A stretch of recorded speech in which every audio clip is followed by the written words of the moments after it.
she was trying to use the legal system inappropriately. Federal court's no joke, right? Compared to the state court, federal court, way tougher. Ryan Reynolds and Blake Lively, everyone's darling couple, are officially on the cancellation radar after their lawyer unleashed some shocking revelations about their behavior. What Ryan Reynolds forced his daughter to do on Deadpool is one of the most abhorrent things I have ever heard. It seems no one was safe from their antics, not even their own daughter. He is a certified predator. After their lawyer ditched them by exposing everything, they're starting to look a bit like Diddy in the drama department. And believe me, the whole legal world was thrown into a frenzy when news broke out about the shock resignation of Blake Lively's lawyer.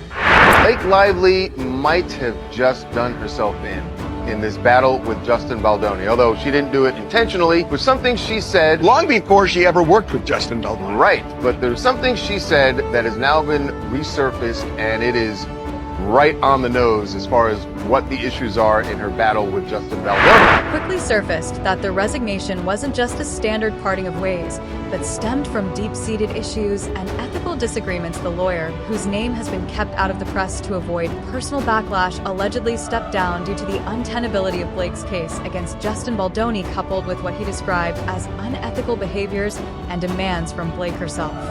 It's not going to be just a lawsuit. It's going to be the kind of lawsuit that is full of evidence, admissions, documents, which prove exactly what she did and how she bullied her way through the process. Sources close to the matter revealed that Blake had been making increasingly unreasonable demands, expecting her legal team to pull off miraculous legal maneuvers to secure a win in her progressively muddy lawsuit. This situation was reportedly compounded by her alleged mistreatment of her legal team. He mocked Baldoni in the process. He said, it's an effed up bad situation with what Baldoni, whatever his name is doing.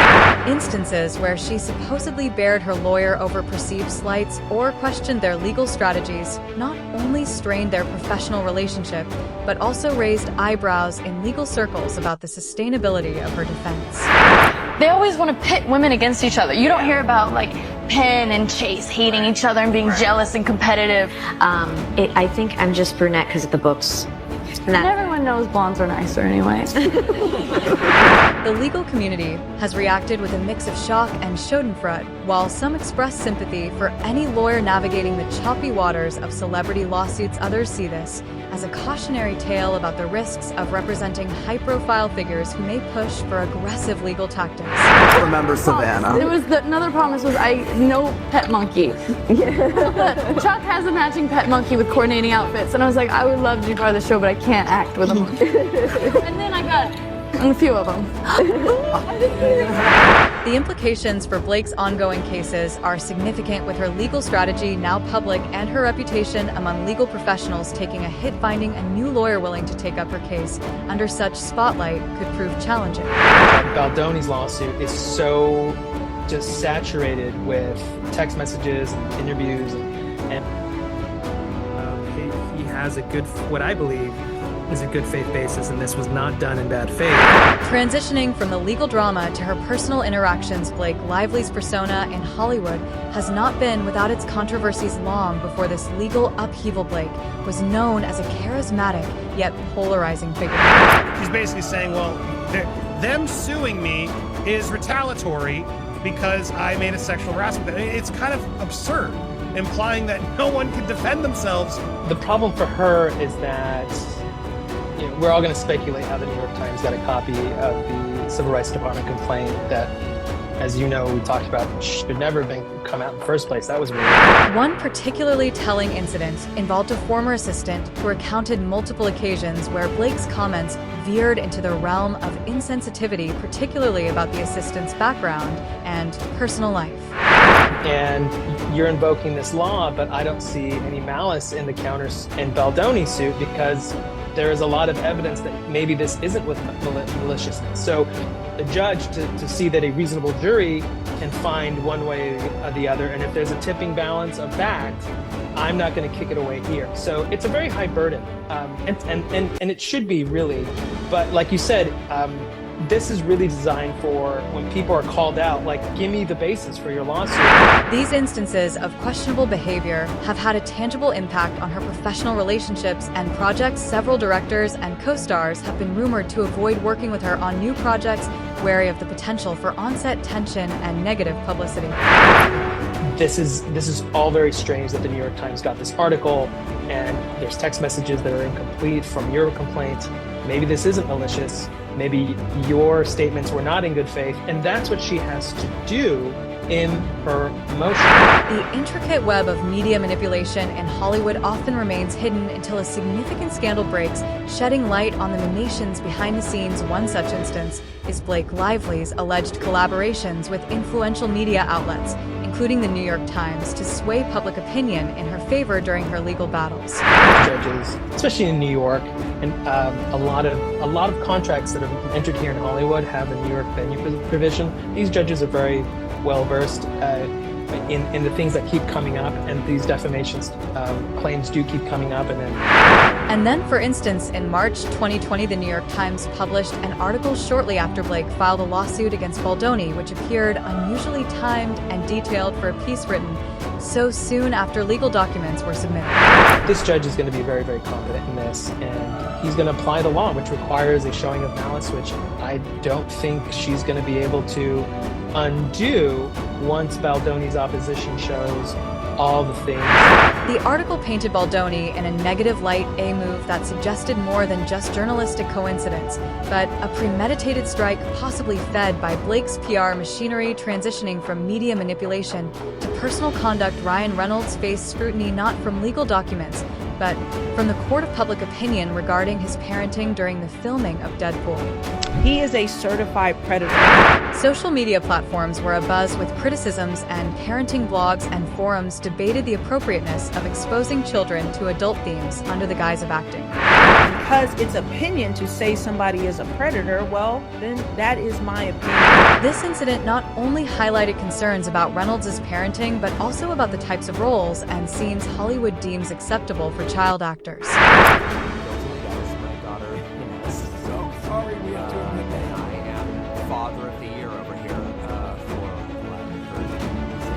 Moreover, the endorsement of Deadpool by Disney and Marvel, despite its controversial content, raised eyebrows. The film, known for its irreverent humor and breaking of the fourth wall, also pushed boundaries on what is acceptable in superhero narratives, often treading into adult themes and explicit content. This was so gross, so upsetting to me. I have to talk about it. Now, I need to wait until the 2-minute mark has passed on YouTube, because it is that gross and graphic that I cannot actually put it in the first. Disney and Marvel's backing of the film, knowing the inclusion of such elements, drew criticism from various quarters. Critics argued that their decision to proceed highlighted a discrepancy between their public persona of family-friendly entertainment providers and their actions in pursuit of box office profits. This clip is on YouTube, and now Deadpool is on Disney Plus for children to consume. This is what Disney has decided is appropriate. This is what Marvel has decided is appropriate. This and the actual content sanction raises critical questions about the responsibilities of major studios in shaping cultural and social norms through entertainment. If you don't know, she played Kid Pool in Deadpool. She was 7 years old at the time. Now, I'll show you, this is one thing he said about her. Only co-star I argued with. Most people think Kid Pool is the dirtiest. The Deadpool controversy serves as a case study in the balance or lack thereof between artistic freedom and moral responsibility in contemporary Hollywood film. Behind the scenes, and if you actually dissect the lines, they are catastrophically gross. But who thinks that your daughter is the dirtiest? Your daughter, Inez, is roiled in numerous legal disputes, notably including Blake's contentious lawsuit against Justin Baldoni. The strategies deployed in these cases often reveal a complex blend of legal acumen and PR maneuvering aimed at swaying public opinion while navigating the intricacies of the law. But she's also pretty good at backtalk and never taking out the trash. One of the most controversial tactics has been the alleged use of non-disclosure agreements, NDAs, and private settlements. For example, during the 2020 lawsuit, it was reported that Blake attempted to use NDAs to silence any potential leaks or damaging stories that might influence the public's perception of. So just like he does with Blake Lively, he's always denigrating his wife. He's always praising another man, especially Hugh Jackman, who he seems to have a deep love and fondness and intimacy with. And intimacy with this approach often raises ethical questions about transparency and the extent to which public figures should be able to control the narrative surrounding legal disputes. How he completely tries to embarrass and humiliate Blake Lively over and over again publicly while he praises other people.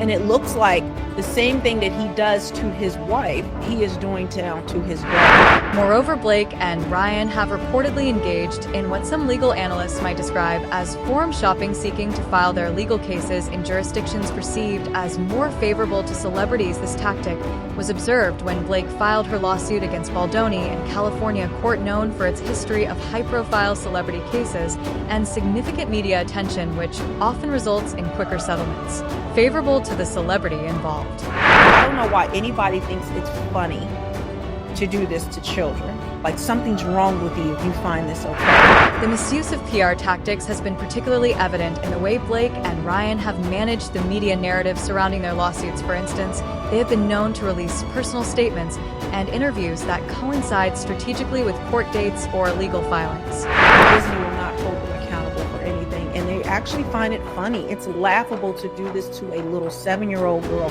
your own 7-year-old girl. In 2019, Ryan gave a carefully timed interview discussing parental responsibilities, which coincided with a hearing regarding allegations of inappropriate behavior involving their children on the set of Deadpool. This was seen as an attempt to counteract the negative press and reinforce a positive public image as responsible parents. To her credit, she really didn't want to say, and then came back later and said, I want to say it now, when I started looking at other people to play. Yeah, but Ryan, to our discredit, we made Nezzy do, I'm not shitting you, 70 to 500 versions of that line. These legal and PR strategies inevitably raise broader implications, particularly concerning their children and the general public's perception of the couple. The use of their children in media narratives and legal defenses can have lasting psychological impacts, especially when the children are aware of the legal and media storms surrounding their family.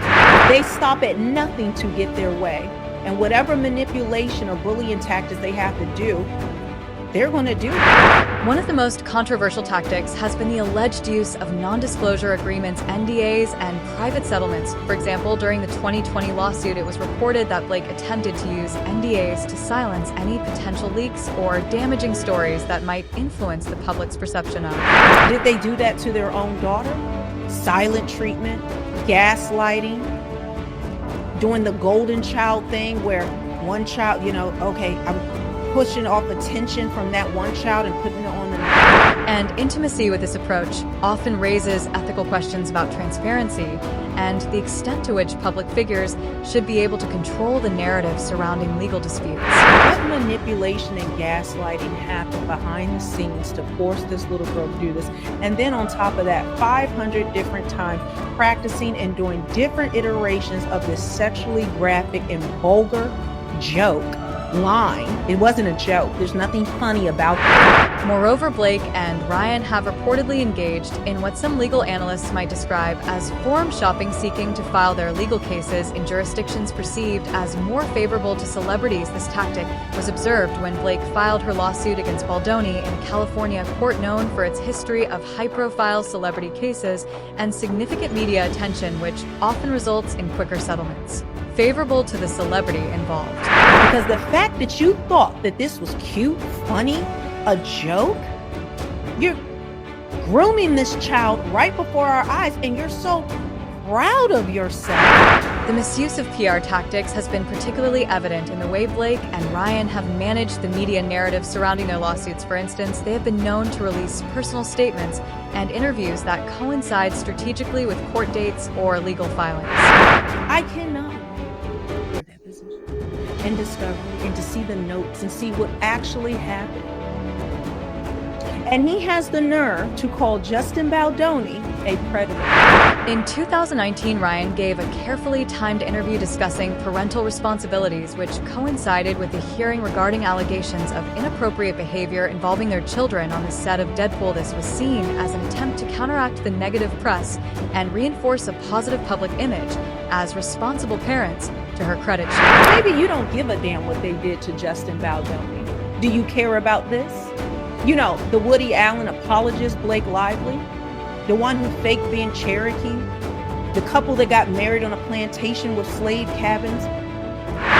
These legal and PR strategies inevitably raise broader implications, particularly concerning their children, and the general public's perception of the couple. The use of their children in media narratives and legal defenses can have lasting psychological impacts, especially when the children are aware of the legal and media storms surrounding their family. With Ryan calling black people monkeys, Blake admitting she's done blackface, lying about insane things that we have seen. Did they do that to their own daughter's silent treatment, gaslighting, doing the golden child thing, where one child, okay, I'm pushing off attention from that one child and putting it on another? The influence of new media is challenging traditional journalism in several key ways. Platforms like Twitter, YouTube, and independent podcasts have democratized information dissemination, allowing for real-time updates and discussions about ongoing celebrity legal battles, what manipulation and gaslighting happen. You support child abusers. This is who you're holding on to? These platforms enable a direct line to the public, bypassing the traditional editorial filters of mainstream media. A notable example occurred when a YouTube channel specializing in celebrity legal analysis dissected court filings from the Lively and Reynolds case, revealing complexities of the legal arguments that had not been covered extensively in traditional media because the fact that you thought that. 45. This not only increased public understanding, but also influenced subsequent mainstream coverage, which had to catch up to the detailed analysis provided by new media. The impact of social media and independent reporting on the unfolding scandal has been profound. Social media platforms have facilitated widespread dissemination of information and fostered community discussions, sometimes even influencing the direction of legal strategies.